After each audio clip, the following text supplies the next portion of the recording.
ఈ ప్రీ ఎమర్జెన్సీలో మనము చూసుకున్నట్లయితే ముఖ్యంగా మనం చూసుకున్నట్లయితే ఎప్పటినుంచో ఆల్రెడీ రైతులందరూ వాడుతున్నది ఒకటి పెట్లాక్లోరు అంటే ఎరేజ్ అని చెప్తారు. ఇది 1/2 లీటర్ ఎకరానికి. దీనిలో కెంప కానీ లేకుంటే సాతి లాంటి ప్యాకెట్లు కలుపుకొని ఇసుకలో కానీ లేదంటే పిండిలో కానీ కలిపి చల్లుకుంటే మనకు అన్ని రకాల కలుపులు మంచి రిజల్ట్స్ ఉంటాయి.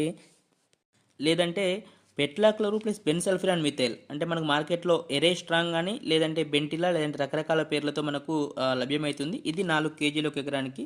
లేదంటే పెట్లాక్లోరు ప్లస్ పైరజోసల్ఫ్రాన్ ఇథైల్ ఇది కూడా 4 kg మనకు మార్కెట్లో ఎరేస్ గోల్డ్ లేదంటే స్వచ్ లేదంటే రకరకాల పేర్లతో మనకు దొరుకుతుంది. ఏ కంపెనీ అయినా మంచి కంపెనీ తీసి వాడుకోండి. ఇది కూడా 4 kg ఎకరాలు.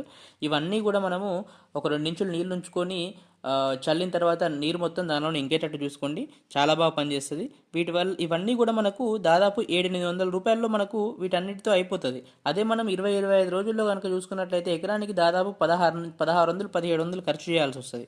కాబట్టి దీనివల్ల అన్ని కలుపులు కంట్రోల్ అవుతాయి. మొదటి నుంచే వరి నారు కూడా వరి పైరు కూడా ఆరోగ్యకరంగా ఉంటుంది. కాబట్టి